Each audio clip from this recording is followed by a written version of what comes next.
जय श्रीमन नारायण। आज हम गरुड़ पुराण का 10वां अध्याय सुनेंगे। मृत्यु के अनंतर के कृत्य, सब आदि नाम वाले 6 पिंडदानों का फल, दाह संस्कार की विधि, पंचक में दाह का निषेध, दाह के अनंतर किए जाने वाले कृत्य, शिशु आदि का अत्यनिष्ठ का विधान। गरुड़ जी बोले, हे विभो, अब आप पुण्य आत्मा पुरुषों के शरीर के दाह संस्कार का विधान बतलाइए, और यदि पत्नी सती हो तो उसकी महिमा का भी वर्णन कीजिए। फिर श्री भगवान ने कहा, हे ताक्ष, जिन अर्धदैहिक कृत्यों को करने से पुत्र और पौत्र पितृ ऋण से मुक्त हो जाते हैं, उसे बताता हूँ, सुनो। बहुत से दान देने से क्या लाभ? माता पिता की अत्यनिष्ठ क्रिया भली भांति करे, उससे पुत्र को अग्निष्ठम योग का सम्मान फल प्राप्त होता है। माता पिता की मृत्यु होने पर पुत्र को शोक का परित्याग करके सभी पापों से मुक्ति प्राप्त करने के लिए समस्त बांधवों के साथ मुंडन करवाना चाहिए। माता पिता के मरने पर जिसने मुंडन नहीं करवाया, वह संसार सागर को तारने वाला पुत्र कैसे समझा जाएगा? अतः नख और काख को छोड़कर मुंडन करवाना चाहिए। इसके बाद समस्त बांधवों के सहित स्नान करके धौत वस्त्र धारण करे, तब तुरंत जल से आकर जल से को सबके स्नान करावे और चंदन अथवा गंगा जी की मिट्टी का लेप से तथा मालाओं से उसे विभूषित करे। उसके बाद नवीन वस्त्र से ढककर अपसव्य होकर नाम गोत्र का उच्चारण करके संकल्प पूर्वक दक्षिणा सहित पिंडदान देना चाहिए। मृत्यु के स्थान पर शव नामक पिंड को मृत व्यक्ति के नाम गोत्र से प्रदान करे। ऐसा करने से भूमि और भूमि के अधिष्ठाता देवता प्रसन्न होते हैं। इसके पश्चात द्वार देश पर पांथ नामक पिंड मृतक के नाम गोत्र आदि का उच्चारण करके प्रदान करे। ऐसा करने से भूत आदि कोटि में दुर्गतिग्रस्त प्रेत मृत प्राणी की सद्गति में विघ्न बाधा नहीं कर सकते। इसके बाद पुत्र वधू आदि सब की प्रदक्षिणा करके उसकी पूजा करे। तब अन्य बांधवों के साथ पुत्र को सब यात्रा के निमित्त कंधा देना चाहिए। अपने पिता को कंधे पर धारण करके जो पुत्र शमशान को जाता है, वह पग पग पर अश्वमेघ का फल प्राप्त करता है। पिता अपने कंधे पर अथवा अपनी पीठ पर बिठाकर पुत्र का सदा लालन पालन करता है। उस ऋण से पुत्र तभी मुक्त होता है जब वह अपने मृत पिता को अपने कंधे पर ढोता है।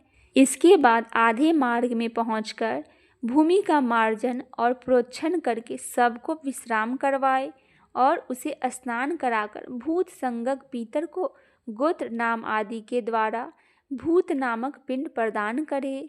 इस पिंडदान से अन्य दिशाओं में स्थित पिशाच, राक्षस, यक्ष आदि उस हवन कराने योग्य देह की हवनीयता अयोग्यता नहीं उत्पन्न कर सकते। उसके बाद शमशान में ले जाकर उत्तराभिमुख स्थापित करे। वहाँ देह के दाह के लिए यथाविधि भूमि का संशोधन करे। भूमि का समामर्जन और लेपन करके उल्लेखन करे, अर्थात 10 मूल से 3 रेखाएं खींचे और उल्लेखन कर्मानुसार ही उन रेखाओं में उभरी हुई मिट्टी को उठाकर ईशान दिशा में फेंक कर उसे वैदिक को जल से प्रोक्षित करके उसमें विधि विधान पूर्वक अग्नि स्थापित करे। पुष्प और अक्षत आदि से क्रमवेद संगक अग्नि देव की पूजा करे। स्वाहा इत्यादि अनुवाक यथाविधि होम करवाना चाहिए। तब उस क्रम बाद मृतक के मांस भक्षण करने वाली अग्नि की इस प्रकार प्रार्थना करे, तुम प्राणियों को धारण करने वाले, उनको उत्पन्न करने वाले तथा प्राणियों को पालन करने वाले हो। यह संसारिक मनुष्य मर चुका है, तुम इसे स्वर्ग ले जाओ। हे खगेश्वर, उस शव को चिता पर रख करके वहाँ 2 पिंड प्रदान करे। प्रेत के नाम से एक पिंड चिता पर तथा दूसरा शव के हाथ में देना चाहिए। चिता में रखने के बाद से उस शव में प्रेतत्व आ जाता है। प्रेत कल्प को जानने वाले कतिपय विद्वजन चिता पर दिए जाने वाले पिंड को साधक के नाम से संबोधित करते हुए अतः चिता पर साधक के नाम से तथा सबके हाथ पर प्रेत नाम से पिंडदान करे। इस प्रकार क्रमवाद संगत अग्नि की प्रार्थना करके वही चंदन, तुलसी, पलाश और पीपल की लकड़ियों से चिता का निर्माण करे। अन्यथा शमशान में स्थित पूर्वक पिशाच, राक्षस तथा यक्ष आदि उसकी आहुति अयोग्यता उपघातक होते हैं। प्रेत के लिए 5 पिंड देकर हवन किए हुए उस क्रमयाद अग्नि को तिनके पर रखकर यदि पंचक, धनिष्ठा, शीतभीषा, पूर्व भाद्रपद, उत्तरा भाद्रपद और रेवती ये 5 नक्षत्र पंचक कहलाते हैं और इन पंचकों के स्वामी ग्रह क्रमशः वसु, वरुण, अचरण अथवा अजैकपात, आहु, वृद्धन्य और पूषा है। न हो तो पुत्र अग्नि प्रदान करे। पंचक में जिसका मरण होता है उस मनुष्य को सद्गति प्राप्त नहीं होती। पंचक शांति किए बिना उसका दाह संस्कार करना नहीं चाहिए, अन्यथा अन्य किसी की मृत्यु हो जाती है। धनिष्ठा नक्षत्र के उत्तरार्ध से रेवती तक 5 नक्षत्र पंचक संगक है। इनमें मृत व्यक्ति दाह के योग्य नहीं होता और उसका दाह करने से परिणाम शुभ नहीं होता। इन नक्षत्र में जो मरते हैं उसके घर में कोई हानि होती है, पुत्र और सगोत्रियों को कोई विघ्न होता है अथवा इस पंचक में दाह विधि का आचरण करके व्यक्ति का दाह संस्कार हो सकता है। पंचक मरण प्रयुक्त सभी दोषों की शांति के लिए फिर नक्षत्रों का नाम मंत्रों से होम करना चाहिए। पुनः प्रेता जयता नर इंद्रो वह शर्म क्षयोतु इस मंत्र से उन नक्षत्र मंत्रों को संपुटित करके होम करना चाहिए। इसके बाद उन पुतलों के साथ सबका दाह करे। संपीडन श्राद्ध के दिन पुत्र यथावधि पंचक शांति का अनुष्ठान करे। पंचक दोष की शांति के लिए कर्मशः तिलपूर्ण पात्र, सोना, चांदी, रत्न तथा घृतपूर्ण कांस्य पात्र का दान करना चाहिए। इस प्रकार पंचक शांति विधान करके उसे पंचक जन्य कोई विघ्न बाधा नहीं होती और प्रेत भी सद्गति को प्राप्त करता है। इस प्रकार पंचक में मृत व्यक्ति का दाह करना चाहिए और पंचक के बिना मरने पर केवल शव का दाह करना चाहिए। यदि मृत व्यक्ति की पत्नी सती हो रही हो तो उसके दाह के साथ ही शव का दाह करना चाहिए। अपने पति के प्रिय संपादन में संलग्न पतिव्रता नारी यदि उसके साथ परलोक गमन करना चाहे, सती होना स्त्री की इच्छा पर निर्भर करता है। सती के नाम पर कोई जबरदस्ती नहीं होनी चाहिए। तो पति की मृत्यु होने पर स्नान करे और अपने शरीर को कुमकुम, अंजन, सुंदर वस्त्र भूषण से अलंकृत करे। ब्राह्मणों और बंधु बांधवों को दान दे। गुरुजनों को प्रणाम करके तब घर से बाहर निकले। इसके बाद देवालय जाकर भक्ति पूर्वक भगवान विष्णु को प्रणाम करे। वहां अपने आभूषणों को समर्पित करके वहां से श्रीफल लेकर लज्जा और मोह का परित्याग करके शमशान भूमि में जाए। तब वहां सूर्य को नमस्कार करके चिता की परिक्रमा करके पुष्प सैया रूपी चिता पर चढ़े और अपने पति की गोद में लिटाएं। तदंतर सखियों को श्रीफल देकर दाह के लिए आज्ञा प्रदान करे और शरीर दाह को गंगा जल में स्नान के समान मानकर अपना शरीर जलाए। गर्भिणी स्त्री को अपने पति के साथ अपना दाह नहीं करना चाहिए। प्रसव करके और उत्पन्न बालक का पोषण करने के अनंतर उसे सती होना चाहिए। यदि स्त्री अपने मृत पति के शरीर को लेकर अपने शरीर का दाह करती है तो अग्नि उसके शरीर मात्र को जलाती है, उसकी आत्मा को कोई पीड़ा नहीं होती। धोखे जाते हुए स्वर्ण आदि धातुओं का मल जैसे अग्नि में जल जाता है, उसी प्रकार पति के साथ जलने वाली नारी अमृत के समान अग्नि में अपने पापों को जला देती है। जिस प्रकार सत्यपरायण धर्मात्मा पुरुष शपथ के समय तपे हुए लोह पिंड का लेने पर भी नहीं जलता, उसी प्रकार चिता पर पति के शरीर के साथ संयुक्त वह नारी भी कभी नहीं जलती, अर्थात उसे दाह प्रयुक्त कष्ट नहीं होता, प्रत्युत उसकी अंतर आत्मा मृत व्यक्ति को अंतर आत्मा के साथ एक तत्व प्राप्त कर लेती है। पति की मृत्यु होने पर जब तक स्त्री उसके शरीर के साथ अपने शरीर को नहीं जला लेती, तब तक वह किसी प्रकार भी स्त्री शरीर प्राप्त करने से मुक्त नहीं होती। इसीलिए सर्वप्रयत्न पूर्वक मन, वाणी और कर्म से जीवितावस्था में अपने पति का सदा सेवा करना चाहिए और मरने पर उसका अनुगमन करना चाहिए। पति के मरने पर जो स्त्री अग्नि में आरोहण करती है वह महर्षि वशिष्ठ की पत्नी अरुंधति के समान होकर स्वर्गलोक में सम्मानित होती है। वहाँ वह पतिपरायण नारी अप्सरा गणों के साथ स्तूयमान होकर 14 इंद्रों के राज्य कार्य पर्यटन अर्थात एक कल्प तक अपने पति के साथ स्वर्गलोक में रमन करती है। जो सती अपने भ्राता के अनुगमन करती है वह अपने मातृकुल, पितृकुल और पतिकुल इन तीनों कुलों को पवित्र कर देती है। मनुष्य के शरीर में 3.5 करोड़ रोमकूप है। उतने काल तक वह नारी अपने पति के साथ स्वर्ग में आनंद करती है। वह सूर्य के समान प्रकाशमान विमान में अपने पति के साथ क्रीड़ा करती है और जब तक सूर्य और चंद्र की स्थिति रहती है तब तक पति लोक में निवास करती है। इस प्रकार दीर्घ आयु प्राप्त करके पवित्र कुल में पैदा होकर पति रूप में वह पतिव्रता नारी उसी जन्मांतरीय पति को पुनः प्राप्त करती। जो स्त्री क्षण मात्र के लिए होने वाले दाह दुख के कारण इस प्रकार के सुखों को छोड़ देती है वह मूर्खा जन्म पर्यंत विरह अग्नि में जलती रहती है। इसीलिए पति का शिव स्वरूप जानकर उसके साथ अपने शरीर को जला देना चाहिए। सबके आधे या पूरे जल जाने पर उसके मस्तक को फोड़ना चाहिए। गृहस्थों के मस्तक को काष्ठ से और यतियों के मस्तक को श्रीफल से फोड़ देना चाहिए। पृथ्वीलोक की प्राप्ति के लिए उसके ब्रह्मरंध्र को भेदन करके उसका पुत्र निम्न मंत्र से अग्नि में घी की आहुति दे। हे अग्निदेव, तुम भगवान वासुदेव के द्वारा उत्पन्न किए गए हो। पुनः तुम्हारे द्वारा इसकी तजोमय दिव्य शरीर की उत्पत्ति हो। स्वर्गलोक में गमन करने के लिए इसका स्थूल शरीर जलकर तुम्हारा हवि हो। एत दर्थ तुम प्रज्वलित हो। इस प्रकार मंत्र सहित तिल मिश्रित घी की आहुति देकर जोर से रोना चाहिए। उससे मृत प्राणी सुख प्राप्त करता है। दाह के अनंतर स्त्री को स्नान करना चाहिए। तत्पश्चात पुत्रों को स्नान करना चाहिए। तदंतर मृत प्राणी के गोत्र नाम का उच्चारण करके तिलांजलि देनी चाहिए।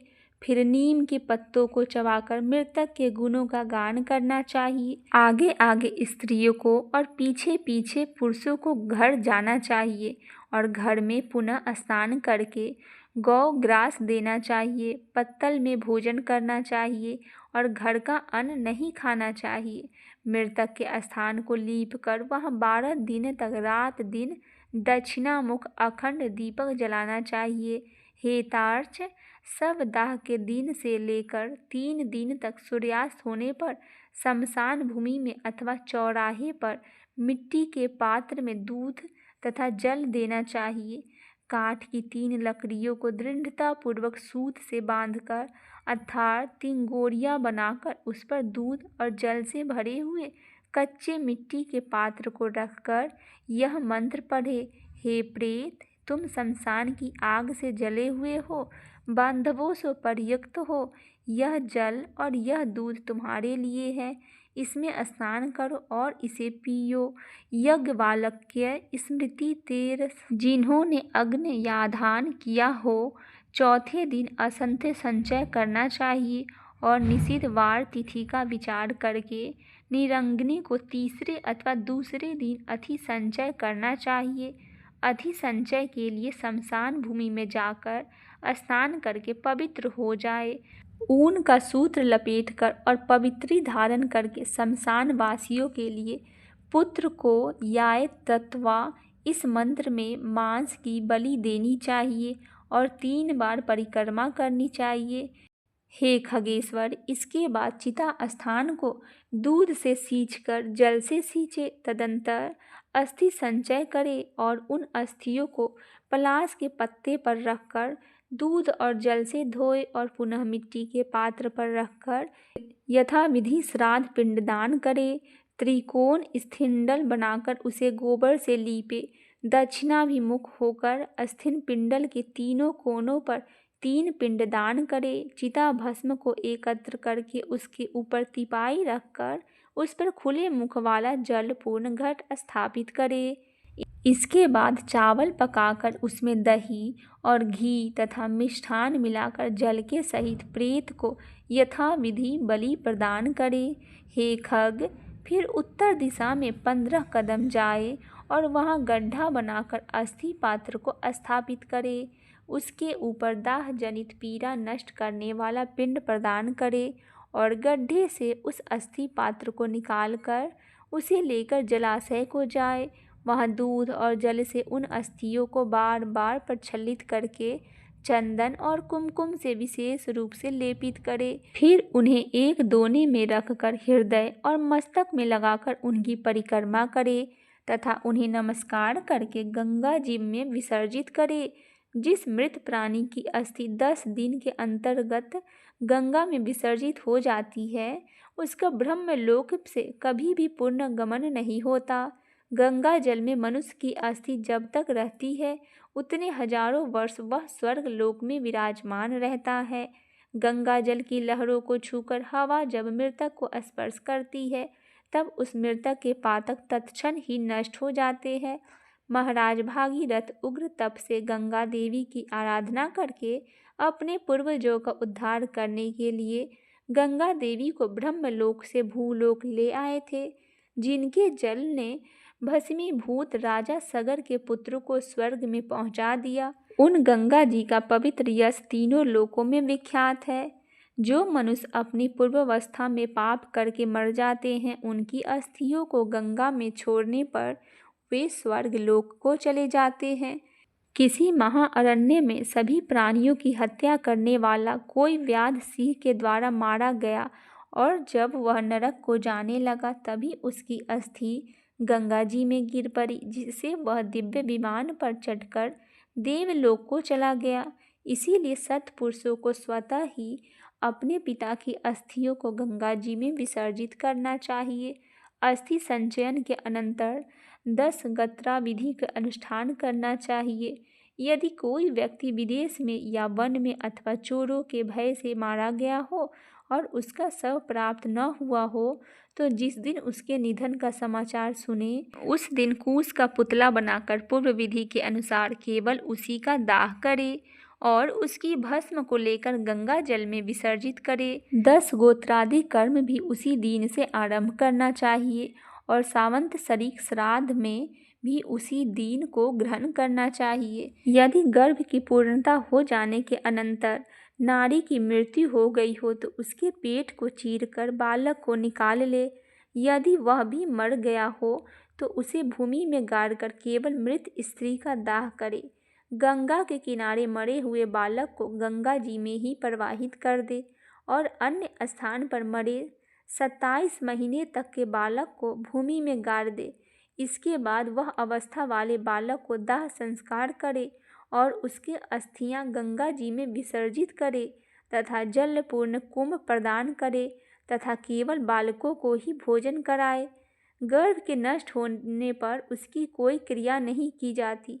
शिशु के मरने पर उसके लिए दुर्गंध दान करना चाहिए।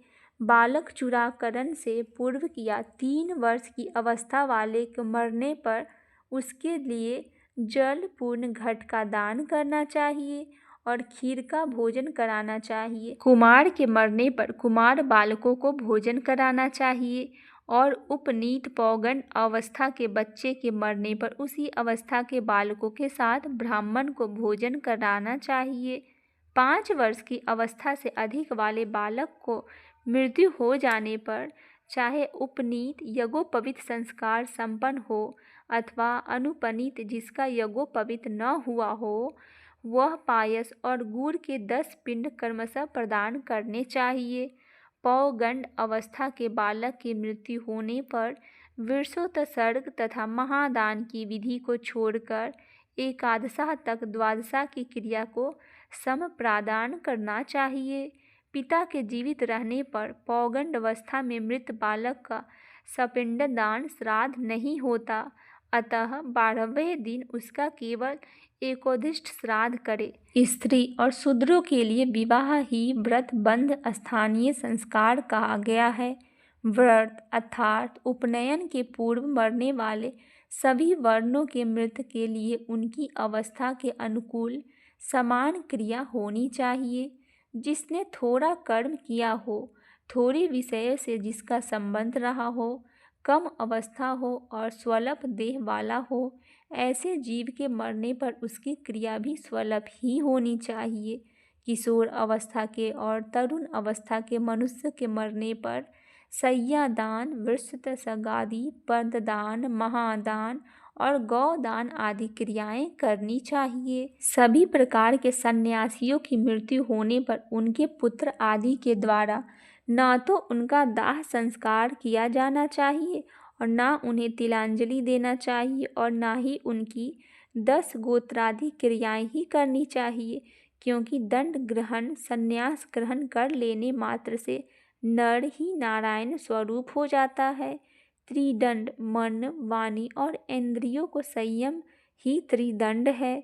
ग्रहण करने से मृत्यु के अनंतर उस जीव को प्रेतत्व प्राप्त नहीं होता। ज्ञानी जन तो अपने स्वरूप को अनुभव कर लेने के कारण सदा मुक्त हो जाते हैं, इसीलिए उनके उद्देश्य से दिए जाने वाले पिंडों की भी उन्हें आकांक्षा नहीं होती। अतः उनके लिए पिंडदान और उदक क्रिया नहीं करनी चाहिए, किंतु प्रीत भक्ति के कारण तीर्थ श्राद्ध और गया श्राद्ध करने चाहिए। हेतार्च, हंस, परमहंस, कुटिंचक और बाहुदक इन चारों प्रकार के सन्यासियों की मृत्यु पर उन्हें पृथ्वी में गाड़ देनी चाहिए। गंगा आदि नदियों के उपलब्ध न रहने पर ही पृथ्वी में गाड़ने की विधि है। यदि वहाँ कोई महानदी हो तो उन्हीं में उन्हें जल समाधि दे देनी चाहिए।